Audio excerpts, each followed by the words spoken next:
What's going on, everybody? My name is Damien. And I'm Will, and this is Pandemically Speaking.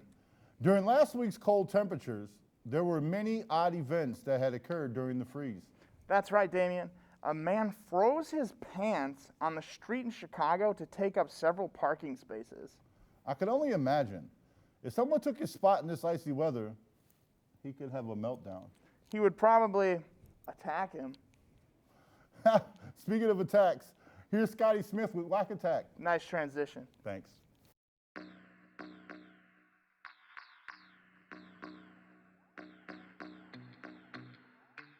Alrighty, welcome to Whack Attack with me, your host, Scotty Smith. And today, see I'm wearing my Bucks jersey for a good reason. We're going to be doing yoga. That's right, we're going to be doing yoga today. So I brought this yoga mat, advanced yoga. So it's going to be hard positions. And obviously, I'm not very good at yoga. I've rarely done it before, only in high school and elementary school, so let's get into this. Alright, so we got our mat all set up. Our first position is going to be right here. Hold these up a little bit. Back into position. Do a big lunge. What the?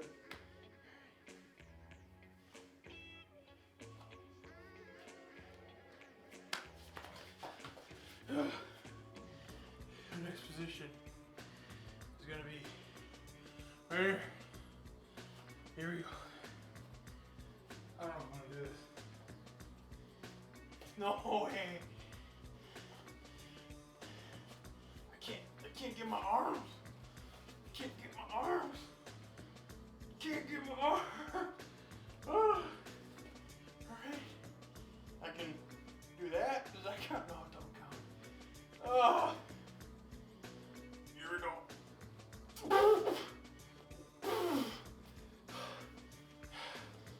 Oh my god. This hurts so much. Oh, it doesn't help. I'm not flexible. I'm not. What? You know what? It hurts. Next one. We got one down here. Oh, I've done this one before. It's not that hard. And boom. Like that. Downward dog. Or seal, whatever.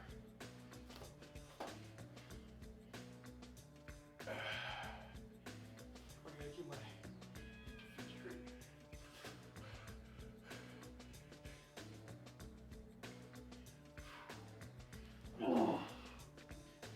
So the next one, we're doing this one. Okay. This one I probably can't do. So you got your foot like this.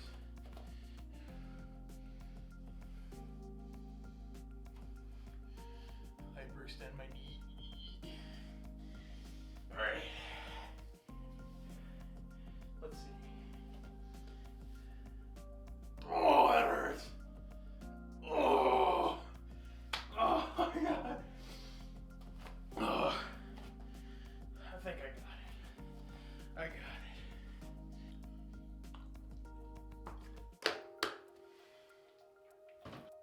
Now, if I had to guess, y'all probably want to see me do a handstand. So I'm going to try to do one. But I remember doing something like this in elementary school. So, I mean, granted I was big in elementary school, still couldn't do it, but I got up there one time. So, yeah, I don't remember how to do this. Ready? Oh, it hurts. I'm too heavy.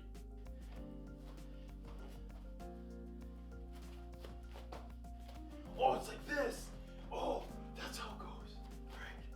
You start out like this, and then you slowly tip over. Right. I think I got this. I can't. can't do it. Yes, you can. Oh, I can't do it. I can't do it. I can't do it. Yes, you can do it. No, I can't. Yes, no, I can't. No. Oh. Oh.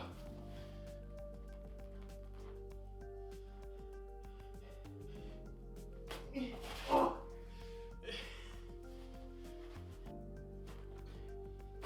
Oh, I can't. Oh. Thank you for watching Whack Attack with me, Scotty Smith. Catch me next time, or we'll do something other than yoga.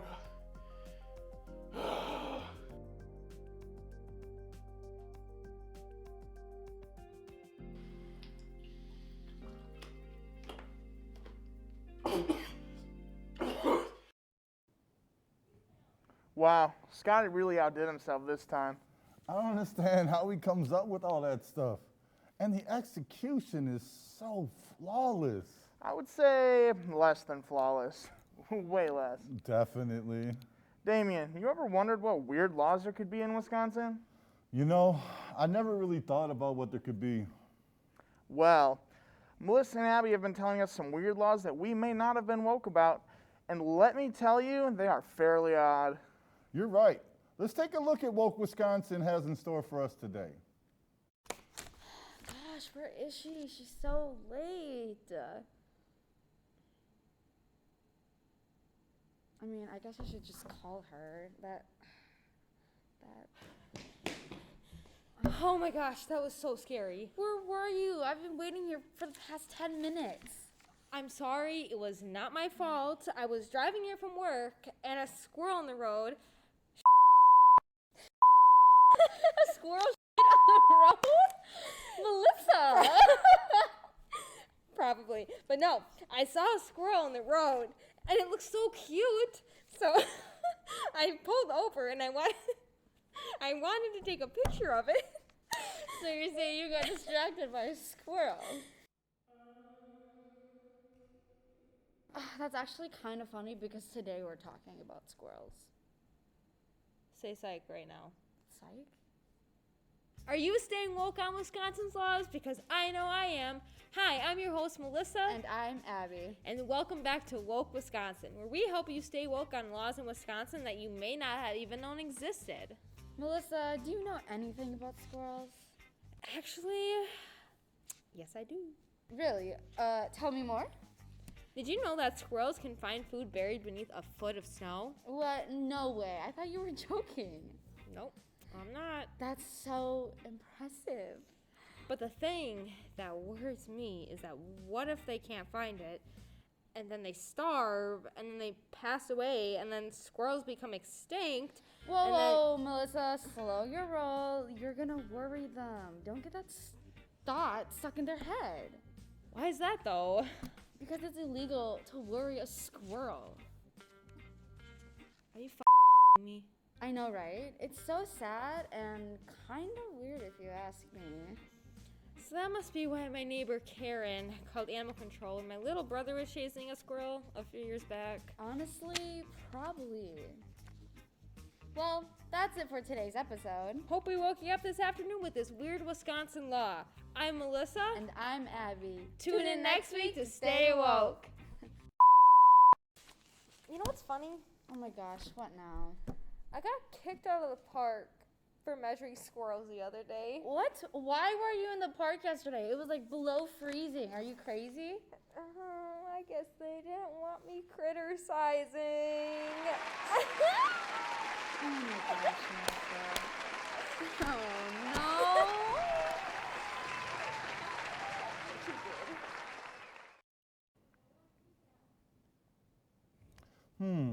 I'm really hungry right now.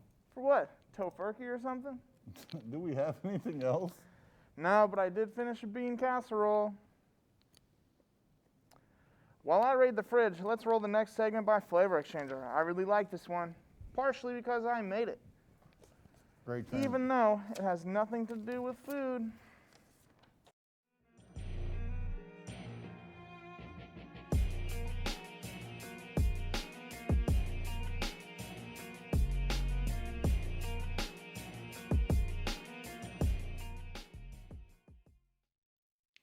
Hello, TC Weekly Pandemically Speaking viewers. It's your resident mask-making juggalo Will here, and I'm bringing you another episode of Flavor Exchanger. The show where my friends and family give me an album that I definitely haven't heard before. I listen to it, and I tell you what I think. This week's album was brought to you by my good friend Alex. He recommended me Queens of the Stone Age's album, Songs for the Deaf. The album was recorded in 2001 and then released in 2002, and it was produced between Josh Homme, Adam Castor, and Eric Valentine. The genres listed for this album are hard rock, stoner metal, and desert rock, which I didn't know was a genre, but then after listening, I really understand its relevance listed under desert rock. The 5 notable tracks that stuck out to me just in playing order were track 2, You Think I Ain't Worth a Dollar, But I Feel Like a Millionaire. Track 4, First It Giveth. Track 5, Song for the Dead. Track 7, Six Shooter. And track 14, Song for the Deaf. The album as a whole has tons of good lyrics and fast, aggressive, but sludgy and dirty guitar riffs, which I live for that. And I absolutely loved it. It was a great album. The track First It Giveth has such a good way of conveying the dirty desert rock feeling, and it just really stuck with me. I really loved it. I learned while reading lore of the album that it was intended to be as if you're driving through the California desert, and you're just picking up different radio stations as on your way through. It's not to be taken literally, unless you're, stupid. Or stupid. And, yeah, I mean, it's all the drive from Los Angeles to Joshua Tree, and switching stations along the way, listening to the radio.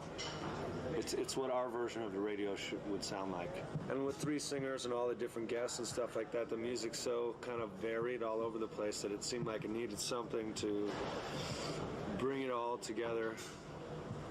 And they did a really cool way of conveying that by having little snippets of DJs here and there talk about random stuff. There's a part with like a priest, and then it's like there's like static, and in between just like little intermissions at the end of songs. And it was a really neat idea. I think that was a really cool thing for them to do. Just like, yeah, you're just driving through the desert, jamming to all these metal rock songs, and it's just going.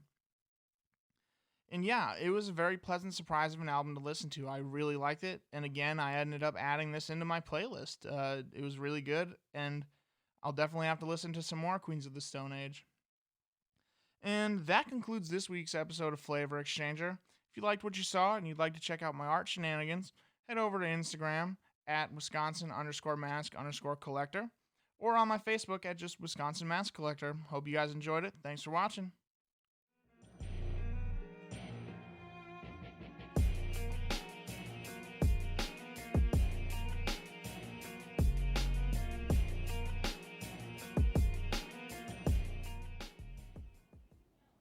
Well, I made a decision to eat that tofurkey sandwich. How was it? Foul.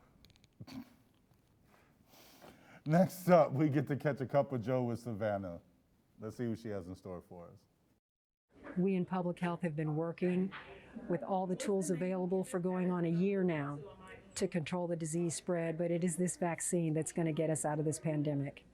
If you want a COVID vaccine, get in line. 2/3 of Americans say that they're ready and willing to get it. In contrast, many Americans say that they won't. Potential side effects were the most common concern, cited by 30% of surveyed individuals. 12% cited lack of trust in government, and 10% of participants felt that the vaccine was developed too quickly. What I say to people who are on the fence about getting the vaccine is that I hope that they understand the safety of the vaccine. It has gone through the same research and development process as all vaccines that the Food and Drug Administration require. Here is a list of all of the FDA-approved vaccines proven to prevent COVID-19. At 95% efficiency, the Pfizer and Moderna vaccines are most commonly used to prevent COVID-19. The 2 vaccines that are currently waiting for FDA approval are the AstraZeneca/Oxford vaccine and the Johnson & Johnson vaccine. AstraZeneca was approved for emergency use by WHO on Monday. Studies show that at 66% efficiency, the Johnson & Johnson vaccine is not as strong as Pfizer and Moderna. But there were a lot of differences in testing, so it's hard to say. The panel will meet on February 26th to decide whether or not to greenlight a 3rd vaccine option. So, who is currently eligible in Wisconsin? Right now, healthcare personnel, long-term care facility residents, some frontline essential workers, and people aged 65 and older are eligible. In the meantime, the use of a mask to prevent the exposure to the respiratory droplets that spread the virus, to practice the physical distancing, to practice the good hand hygiene. We need to continue to practice that as long as our disease is still spreading in the community. Other Biden news that is not directly related to the pandemic. Many Americans are strapped for cash. Biden is pushing for a $1,400 stimulus check to every family making less than $75,000 annually to aid in hardships that many families are currently facing. The latest draft even included dependents and college students, two groups not previously considered. To find out more information on the vaccine rollout plan, or whether or not you might be eligible, visit the link on the screen. Thanks for watching and stay tuned next week for more. Well, that's handy to know. Wow, what a great segue, Will. What do you mean? That's our next segment, a handy minute. Oh, yeah, right. That was 100% on purpose. But wait, aren't we supposed to talk about some news thing or something? Tomorrow, February 17th at 11:30 a.m., a multimedia concert performance of Langston Hughes' kaleidoscopic jazz poem suite will be live streamed. That's right. This concert performance links the words and music of Hughes' poetry to topical images of people, places, and events, and to the works of the visual artist Langston Hughes admired or collaborated with most closely. You can attend via WebEx tomorrow. Hey there, folks. Welcome back to Pandemically Speaking. I'm your host, Eleanor Sieber, blah, blah, blah, blah, blah. Anyway, it is 4:30 in the morning. I'm eating my burger, and a memory from the depths of my storage unit of things that I'd rather not have encountered in my life came to light. I once moved in with a woman. She owned her house. She'd owned it for 9 months at this point, and we were going to go halfsies on just everything, basically. And I brought up, like, hey, what kind of air filters does your furnace use so that I can go get some, and that'll be my contribution for blah, blah, blah, blah, blah. And she goes, air filters? And I go, for your HVAC? And she goes, it doesn't use air filters. And I'm like, do you know what I'm talking about? And she goes, you have to change the filters? And then I'm like, and then I just kind of had to like, anyway, needless to say, I taught a homeowner about HVAC maintenance and how easy it can be and how expensive it can be if you don't do it. Also, thankfully, there was an air filter in there, but oof, it had seen better days. Anyway, because of that, my eyelash is falling off.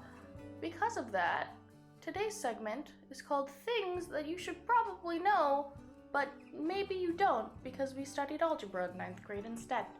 Don't get me wrong, I love algebra. First of all, your HVAC system. HVAC is the term that we use to talk about air conditioning and furnaces, usually 2 in 1 if you have both. They have air filters that need to be changed every single month. You can buy filters that say, oh, change every 3 months, oh, change every 6 months, oh, specially made for pets.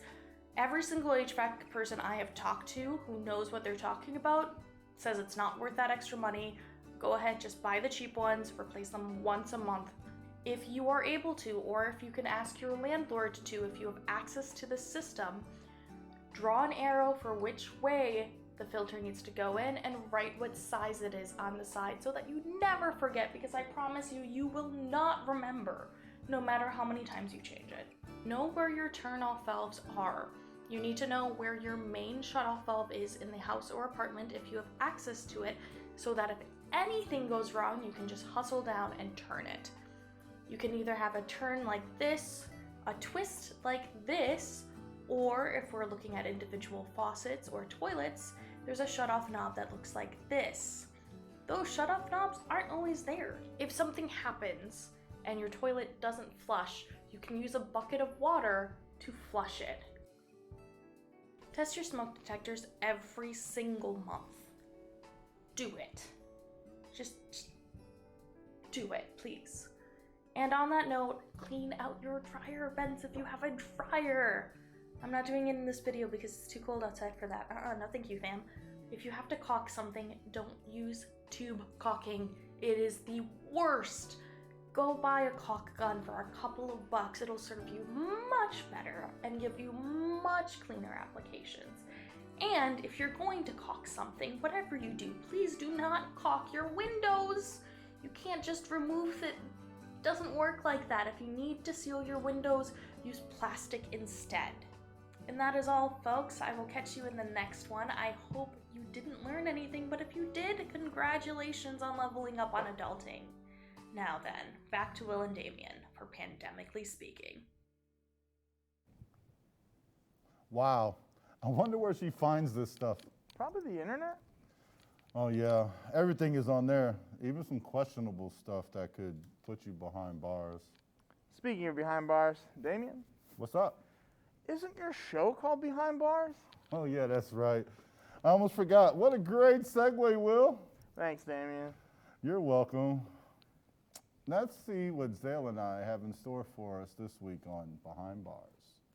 Welcome back, ladies and gentlemen. Today on Behind Bars, we'll be discussing how artists use online collaboration to grow a fan base. Let's jump right in.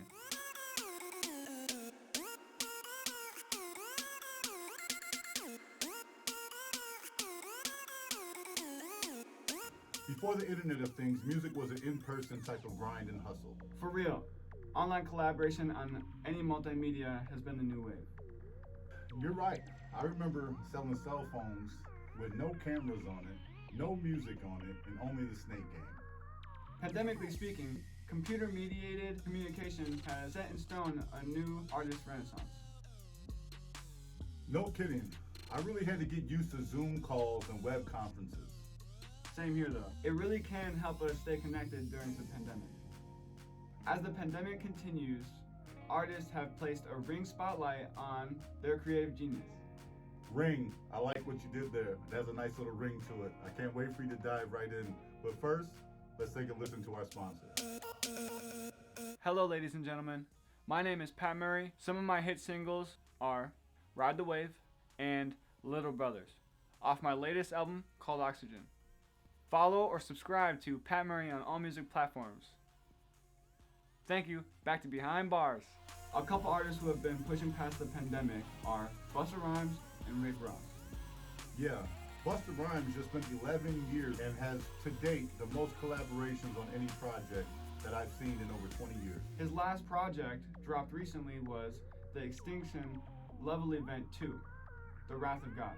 Just to name a few, we have Kendrick Lamar, Anderson .Paak, and Rick Ross as a few collaborations on the new Busta Rhymes project. Busta Rhymes first announced the album in 2013. In July 2014, however, the album became Hush as Busta Rhymes was released from the Cash Money record label. The album was announced August 17, 2020 via YouTube. It officially released October 30th, 2020. I strongly recommend the 2014 single Calm Down featuring Eminem. Another good example, YBN Cordae on his title track 1895 J. Cole Response. I would say he is the leader of the new school.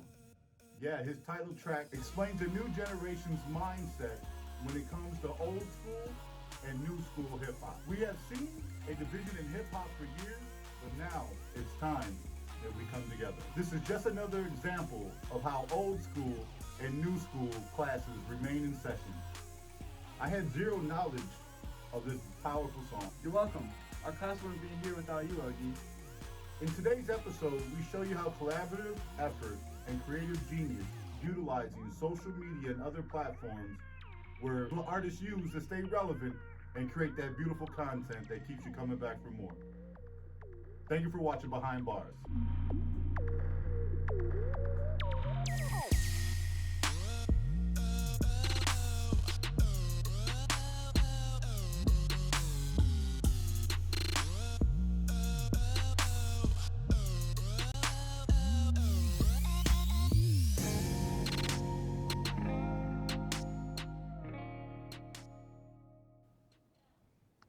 Thank you, Damien and Zale, for showing us what rap artists have been doing during the pandemic to gain attraction and entertain their audiences.